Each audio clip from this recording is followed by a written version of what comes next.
Bueno, estamos en vivo para Facebook, también para YouTube.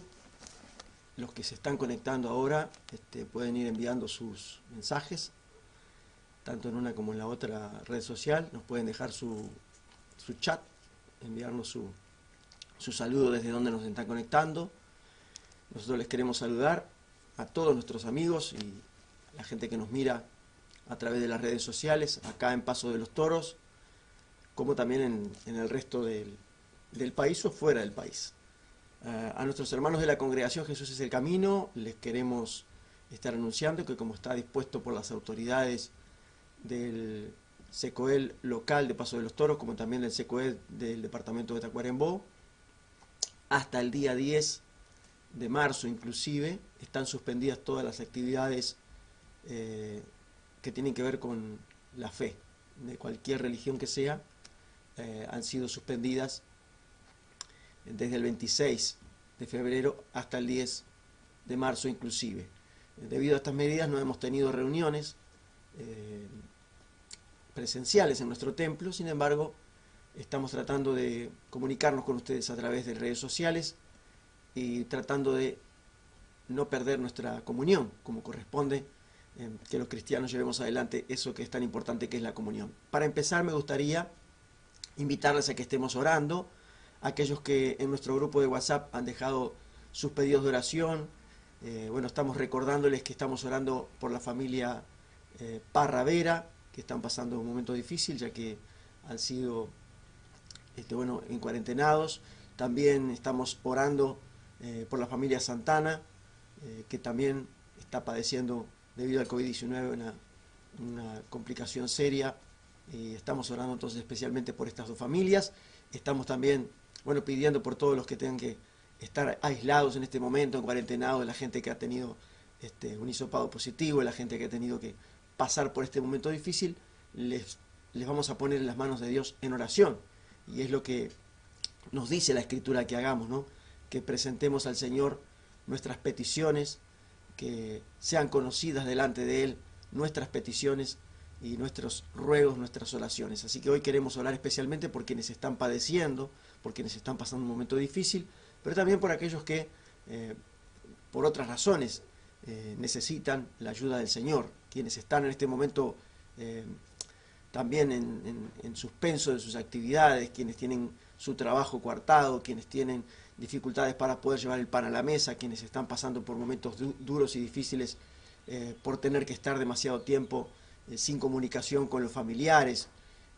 Es un momento muy, muy complicado para mucha gente, así que queremos estar orando por nuestros hermanos de Achar, especialmente por el pastor Javier, la pastora María, sus hijos, por la congregación de Achar y todos los hermanos que allí están.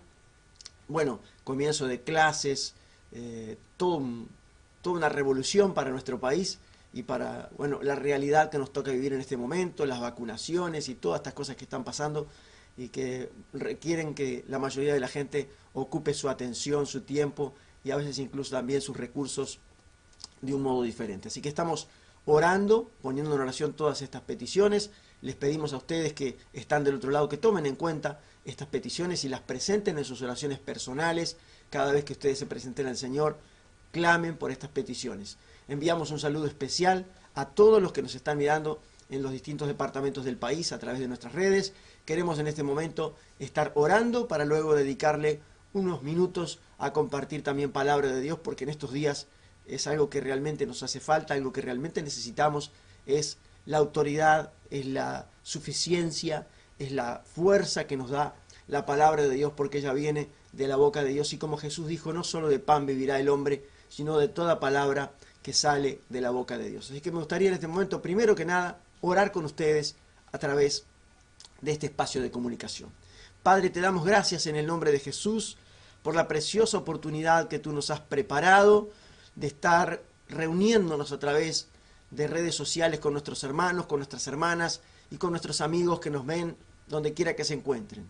Queremos en primer lugar presentarte las peticiones especiales que tenemos para hacerte en este día y rogar que tu bendición esté sobre cada familia, sobre cada hogar, sobre cada matrimonio, sobre cada persona que tiene que enfrentar esta dificultad que le ha tocado vivir al mundo entero y no solamente a nosotros. Te pedimos, Señor, que tu gracia y tu fortaleza estén alcanzando a cada uno de ellos, trayendo a sus corazones fe y esperanza, trayendo a sus corazones, Señor, el toque de tu Espíritu Santo, para que sepan que no están solos, que no tienen por qué estar cabeza agachas y tristes, que tu gracia, que nos cubre, que nos fortalece, nos dará la fuerza para salir adelante. Oramos por aquellos que tienen en este momento que padecer una dificultad especial debido a la pandemia, Señor, los que están en cuarentenados, los que no pueden salir de su casa, los que están con la enfermedad, y sabemos que hay algunos hermanos que están internados, gente que está pasándolo complicado. Te pedimos, Señor, por esos hermanos, por esas hermanas,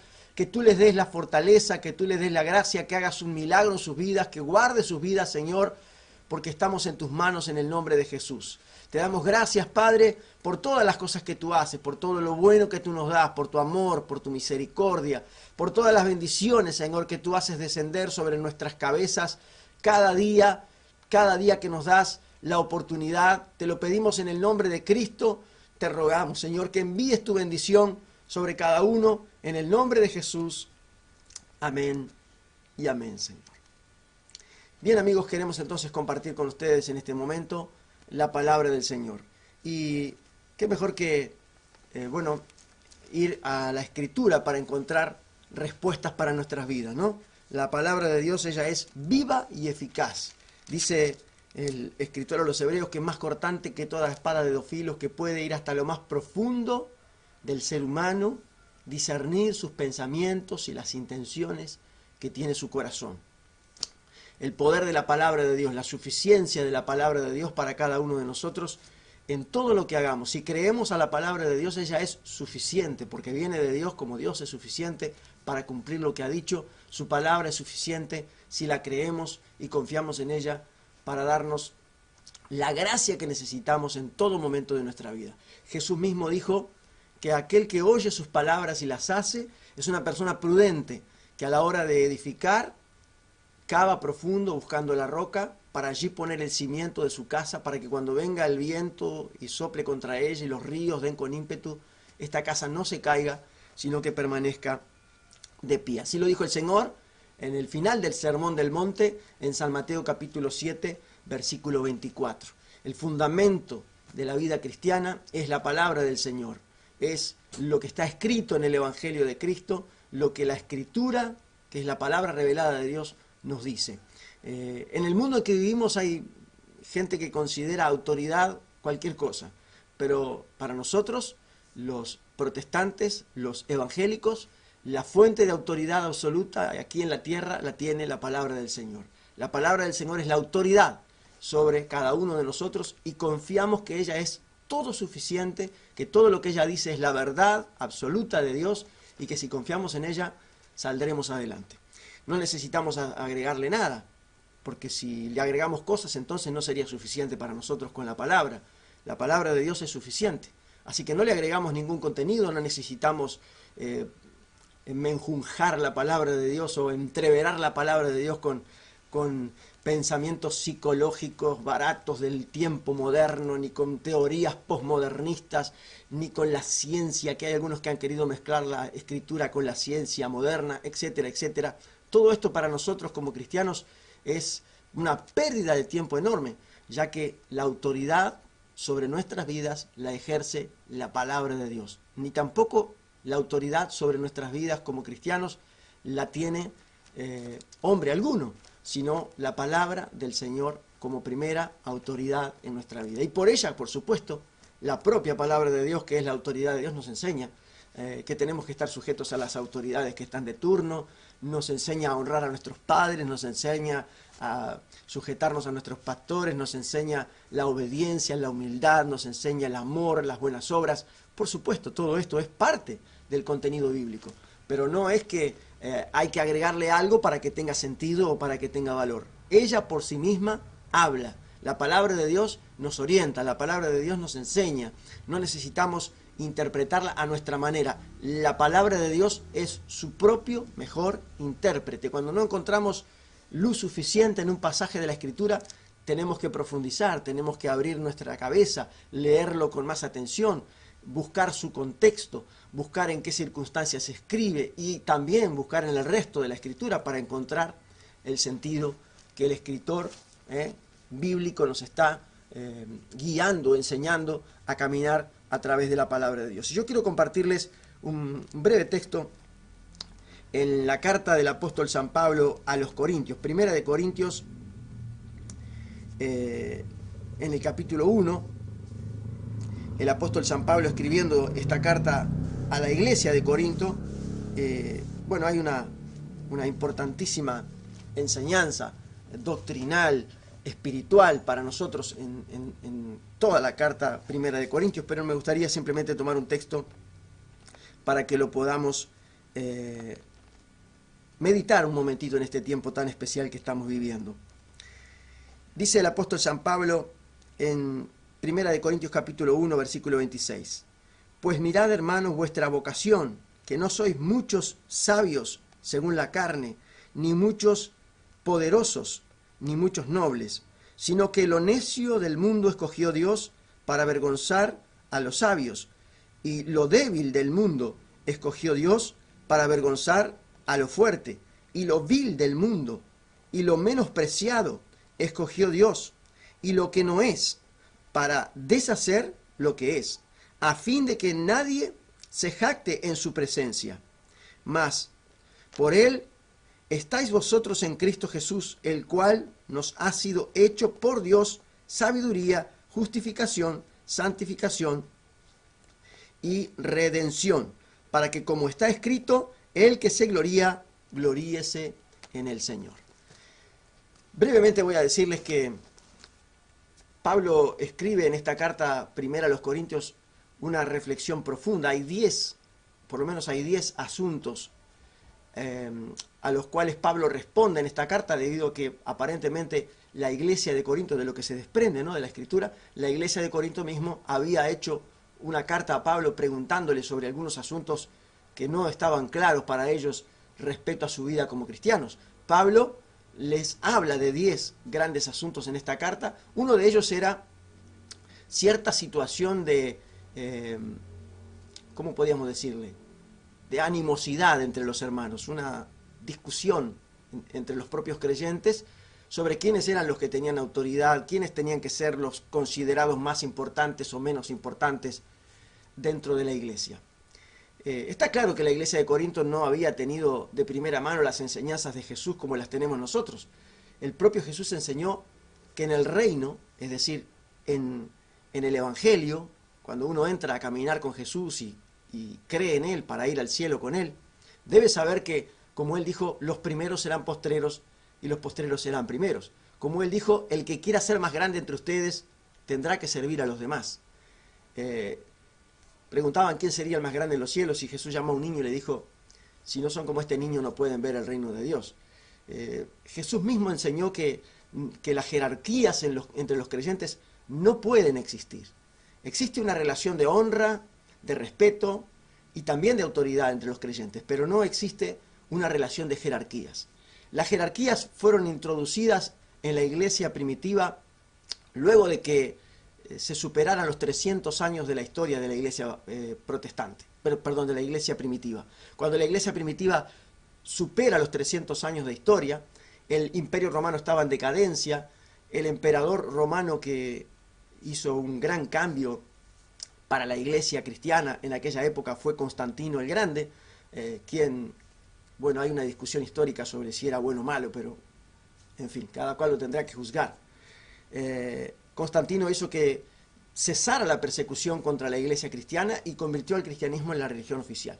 A partir de ahí en adelante, Constantino mismo ideó una forma de que la jerarquización de la iglesia se convirtiera en una realidad. Entonces muchos empezaron a pelear por convertir a la iglesia en un conglomerado, en un sistema piramidal, en un ejército, en una organización, en un organigrama, en un esquema a través del cual el poder humano se pudiera perpetrar.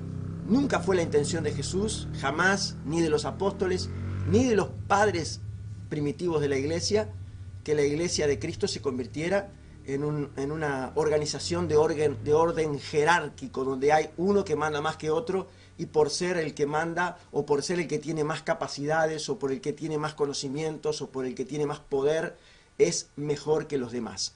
Ante Dios, una realidad espiritual muy importante y que hoy vale más que nunca es que todos somos iguales. Y cuando nosotros venimos a Cristo, cuando los cristianos aceptan a Jesús como su Señor y Salvador, se convierten a Él, cualquier hombre, cualquier mujer que lo haga, debe saber que ese es el paso que nos pone a todos en la misma línea. La mayoría de estas personas de Corinto tenían la idea de que tenían una especie de sentimiento de orgullo. El orgullo no puede ser algo bueno, nunca lo fue. Algunas personas hablan del orgullo como una virtud. El orgullo no es una virtud. El orgullo es un vicio del carácter, es un pecado ante los ojos de Dios. Tanto es así que la Escritura dice que antes de la caída viene la soberbia y la altivez de espíritu. Jesús mismo enseñó que aquel que se enaltece ante los ojos de Dios, por él será humillado. También lo dice el apóstol Santiago en su carta.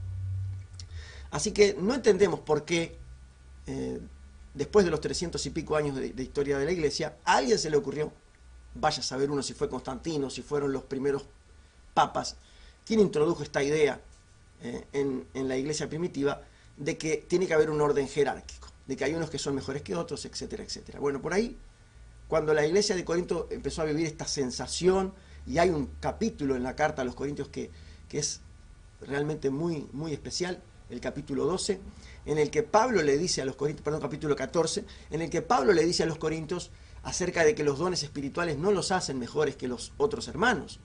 El tener un don o no tener un determinado don que Dios nos da, el tener una capacidad especial que Dios nos da para hacer algo, no nos tiene que hacer sentir orgullosos. Si alguien ha de sentirse de algo feliz o contento, como dice el apóstol Pablo en este texto que leemos, si alguien se va a gloriar, gloríese en el Señor. Si de algo hay que alardear, si de alguien hay que hablar sobre los logros que podamos tener en la vida, no son nuestros, sino del Señor.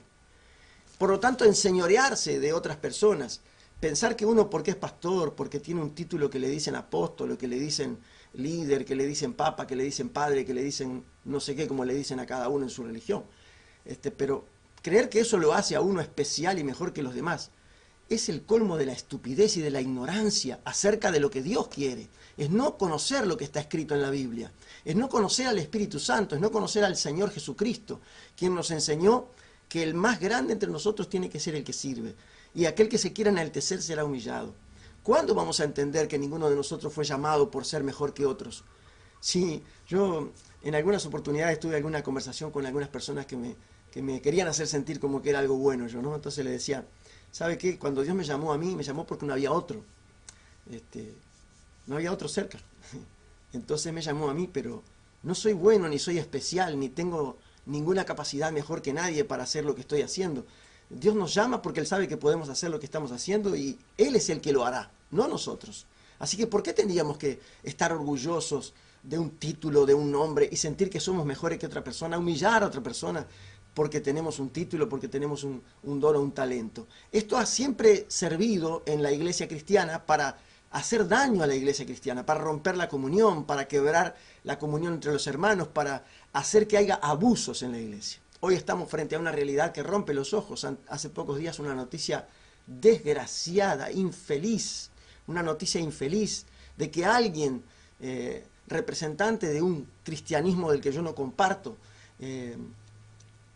es un abusador de niños en una ciudad grande de nuestro país. Es una vergüenza, no solo para esa religión, es una vergüenza para todos los que quieren sentirse representantes de Dios en la tierra. ¿Cómo puede ser que alguien que habla de Dios y de Jesús abuse de esa manera de otra persona? Es asombroso. No podemos salir de nuestros... Pero esto, claro, esto es humano. Esto es parte de lo que el hombre hace cuando no tiene a Dios. Ahora, lo raro es que estas personas hablan de Dios y hacen estas cosas que son aberrantes a los ojos de Dios. Esa violencia que se ejerce contra otra persona, el abuso que se ejerce contra otra persona, el pensar que uno porque es cristiano, sea varón o sea mujer, es superior a alguien más. Es ridículo, es falso, es completamente contra las enseñanzas de la Escritura. ¿Qué dice Pablo para mostrarle a los corintios que es un error pelearnos entre nosotros para ver quién manda o quién tiene más poder o más autoridad en la iglesia? Pablo dice, el Señor no eligió a lo mejor del mundo. Me encanta lo que dice aquí el texto bíblico. Por más que yo no soy un intérprete del idioma griego, ni tengo un gran conocimiento de lo que dice la Biblia, pero me gusta mucho lo que dice la Escritura aquí porque es bien sencillito. Pablo dice, sino que lo necio del mundo escogió Dios. Mire, lo necio del mundo escogió Dios. No quiere decir que las personas necias, sino que lo que parece sin tener entendimiento, Dios lo elige.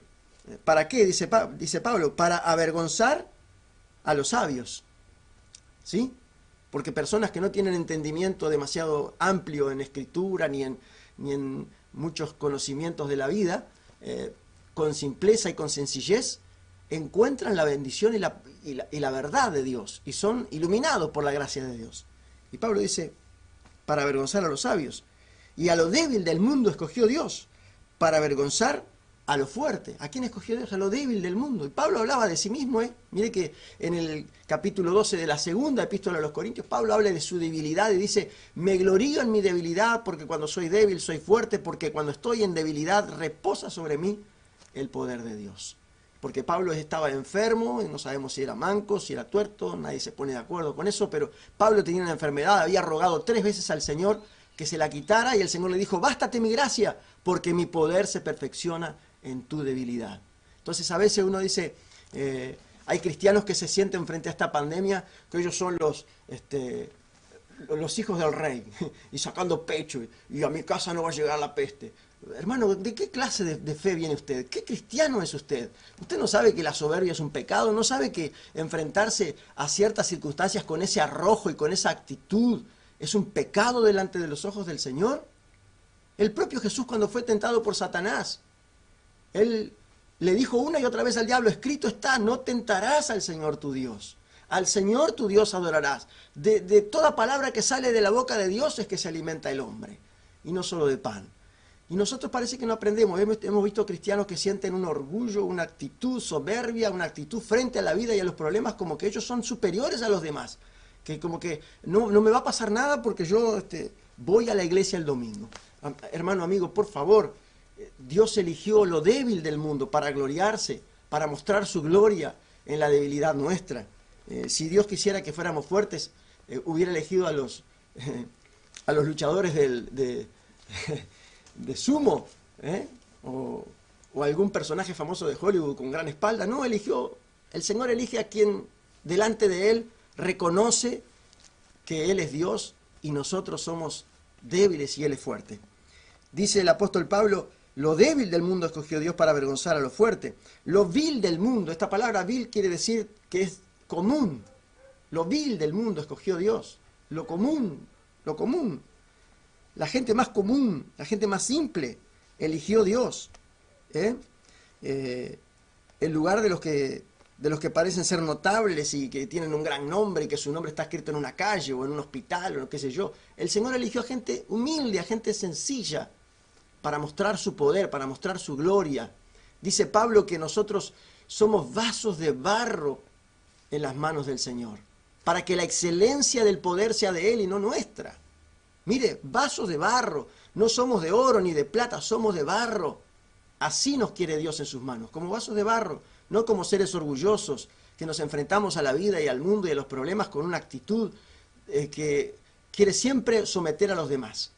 Hermano, hermana, amigo, amiga, la iglesia del Señor necesita comprender que no es una organización jerárquica. La iglesia del Señor necesita comprender que es un cuerpo. La iglesia no es un ejército, la iglesia no es un sistema piramidal de poder y autoridad donde gobierna uno y los demás abajo están sometidos. La iglesia del Señor es un cuerpo, todos estamos sometidos a la cabeza que es Cristo y tenemos que estar sujetos a su voluntad. Sometidos los unos a los otros, dice, en el temor del Señor, y no en esta cosa rara que nos han pintado de un evangelio jerárquico donde hay uno más arriba, el otro más abajo, el otro más abajo, y el pueblo está allá abajo, ¿no?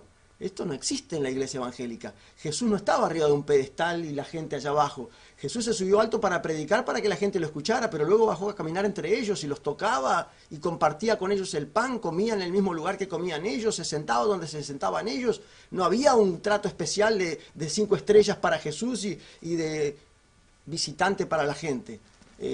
Hay una actitud mala en los evangélicos de hoy. Hemos jerarquizado y hemos tratado al Evangelio de Cristo como si fuera una cuestión oligárquica, algo de ricos y poderosos. Y hay muchos que están jugando con esto, como dice mi amigo el pastor Héctor Leites, que son mercaderes de la fe, vendedores de Cristo al mejor postor. Lamentablemente estamos hoy frente a esa realidad. Pero, amigo, amiga, ¿qué es lo que dice la Biblia? Que el Señor eligió a las personas más sencillas, más humildes, más simples, para avergonzar a los que creen que son más, para deshacer, dice, a lo que no es, dice, para deshacer a lo que es, a fin de que nadie se jacte en su presencia. Y como dice al final, si alguno se gloría, dice, gloríese en el Señor. Si alguno va a tener algo de qué hablar, hablemos del Señor. ¿Quién hace la obra en nuestra vida? El Señor. No es nuestra oración, ni son nuestros ayunos, ni son nuestros mensajes, ni porque tocamos así la música, ni porque bailamos asá, ni porque decimos palabras en hebreo, ni porque somos amigos de Israel. Hermanos, amigos, si no estamos en Cristo, no tenemos nada. En Cristo hemos sido hechos participantes de la gloria de Dios. Y si hemos de gloriarnos, gloriémonos en el Señor. Si hemos de hablar de algo, hablemos del Señor. Como dice el apóstol Santiago también. ¿A dónde están los que dicen, iremos, vendremos, saldremos, volveremos? Deberíamos decir, si Dios quiere, iremos, si Dios quiere, haremos esto. Hemos olvidado que dependemos del Señor, que cuando nos entregamos a Él, le entregamos a Él nuestra vida y Él es el que designa, Él es el que determina, Él es el que ha marcado nuestro destino final, Él es el que tiene nuestras vidas en sus manos. Así que lo que nos pase está en la mano del Señor. Lo que hagamos lo hacemos gracias a Él. Y si no lo logramos es porque el Señor no lo quiere. Dejemos de jugar con estas cuestiones semánticas a veces y salidas de contexto en las que la iglesia de hoy se mueve. El abuso del poder también se da entre la gente cristiana y lamentablemente es porque algunos todavía no aprendieron que el Señor es el Señor y nosotros solo somos ovejas de su prado, todos somos iguales. El pastor, el líder de la iglesia, ¿qué es lo que tiene que hacer? Guiar al rebaño, ser un guía. No es un representante de Dios para juzgar la vida ajena. Él está para guiar al pueblo del Señor. ¿Y cómo lo tiene que hacer? Por la Escritura. El apóstol Pedro dice, apacentad la grey de Dios que está entre vosotros, no como enseñoreando sobre la grey, no como sintiéndonos dueños de la grey, sino sirviendo a los hermanos por amor. Esa es la cuestión. Hoy estamos llenos de gente que quiere mandar, gritar fuerte, hablar con autoridad, y ninguno quiere hacer lo que hay que hacer. Se necesitan más personas que estén dispuestas a bajarse del pedestal, de los púlpitos de 3 pisos y de los escenarios de fama y caminar entre la gente y comer con la gente y vivir las realidades que la gente vive. Hoy estamos frente a esto que lamentablemente termina generando situaciones por las que el mundo nos critica y lamentablemente el mundo tiene razón. Cuando el mundo critica a la iglesia y dice que hay gente que se porta mal en la iglesia, tiene razón. Y lamentablemente somos puestos todos en la misma bolsa muchas veces, que no somos todos iguales, que claro que no lo somos, pero hay 2 o 3, hay 4 o 5, hay 10 o 12, ¿cuántos son? Hay mucha gente, lamentablemente, que ha malinterpretado las cosas, que por carecer del Espíritu Santo en su vida, interpretan lo que la Escritura dice a su manera y no por el Señor, no por lo que dice el Señor. No se guían por lo que Jesús enseñó, sino por lo que ellos suponen y creen que sería bueno. Están los que a lo largo de una tradición milenaria prácticamente le han agregado tantas cosas a lo que dice la Biblia que ya se perdió lo que dice la Biblia. Ya se olvidaron de lo que dice la Biblia. Pocos días atrás el propio Papa de Roma estaba diciendo que es posible que vuelva a venir un diluvio. El hombre parece que no sabe lo que dice la Biblia. Un hombre que tiene que saber muy bien lo que dice la Biblia está diciendo un disparate teológico, ya que en la Escritura Dios se comprometió desde el día después del diluvio a no volver a inundar la tierra con un diluvio. Pero este señor sale a decir algo que la Biblia no dice y se supone que es un hombre que conoce muy bien lo que dice la Biblia. Bueno, lamentablemente, si lo hace él, imagínese todos los demás, lo que puede pasar, ¿no? Pero nosotros tenemos que hacer una cosa. ser guiado por la Escritura. Si nos salimos de la Escritura, nos salimos del Señor.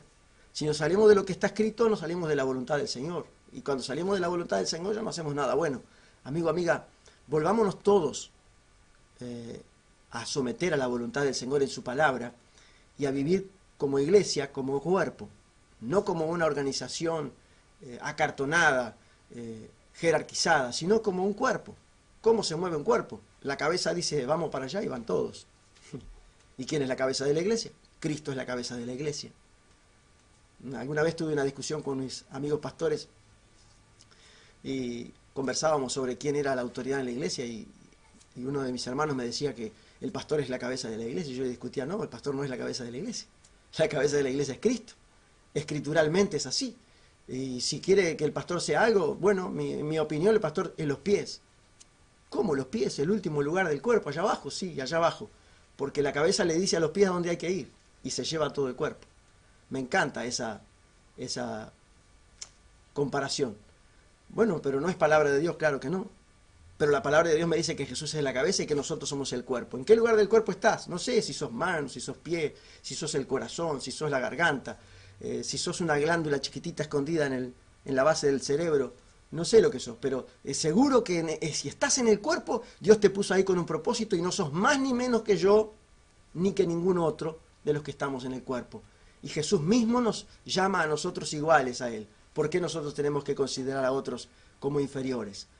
Si alguien se gloría, dice Pablo, gloríese en el Señor. Si alguien se va a jactar de algo, dice el propio escritor, el profeta Jeremías dice, si alguien se va a jactar de algo, si alguien se va a sentir orgulloso de algo, siéntase orgulloso de conocerme y entenderme que yo soy Dios, dice el Señor a través del profeta. Me gustaría orar con ustedes, hermanos, estos últimos minutos de esta transmisión, orar con ustedes para poner en las manos de Dios nuestra vida y humillarnos a los pies del Señor, reconociendo nuestra realidad, lo que somos. Dios nos eligió no por ser lo mejor, sino porque éramos lo despreciado, porque éramos lo menos importante, porque éramos lo que no valía nada. Y a nosotros el Señor nos resplandeció su rostro, nos ha mostrado su gracia, nos ha mostrado su salvación, nos ha mostrado su perdón, su amor, su misericordia, nos ha llenado con su presencia, nos ha dejado ver lo que nos espera cuando nos vayamos de esta vida. Cuántas cosas maravillosas hemos recibido desde que le conocemos, cosas que dice los reyes, los sabios del pasado hubieran querido, hubieran deseado, hubieran dado todo lo que tenían por poder ver y oír lo que nosotros vemos y oímos desde que conocimos a Cristo. Tenemos un gran tesoro y ese tesoro está en vasos de barro. Esos vasos de barro somos nosotros. La excelencia y el poder le pertenecen a Él. Así que oremos al Señor. Padre, te damos gracias en el nombre de Jesús por esta oportunidad que nos has dado hoy de estar aquí compartiendo con nuestros hermanos este tiempo de meditación. Bendice a cada uno de los que nos ha estado mirando, no importa dónde se encuentre, no importa quién sea.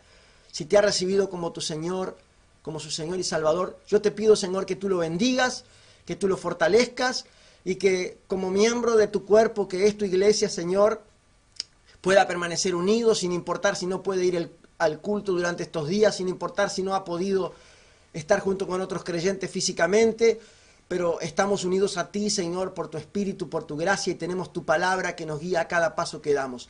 Pedimos, Señor, que tu Espíritu Santo visite ahora a nuestros hermanos y a nuestras hermanas, y que aquellos que han estado tal vez, Señor, haciendo algo que no te agrada, se puedan arrepentir y se puedan volver a ti, como nosotros mismos, Señor, nos equivocamos, fallamos, pecamos y nos arrepentimos y nos volvemos a ti porque somos todos iguales ante tus ojos. Te pedimos en el nombre de Jesús, Señor, tu gracia, tu misericordia para guiarnos en nuestro andar y que no nos apartemos de esta verdad poderosa que es tu palabra, ni a la derecha, ni a la izquierda, ni a ninguna otra parte, sino hacer exactamente tu voluntad y tu propósito.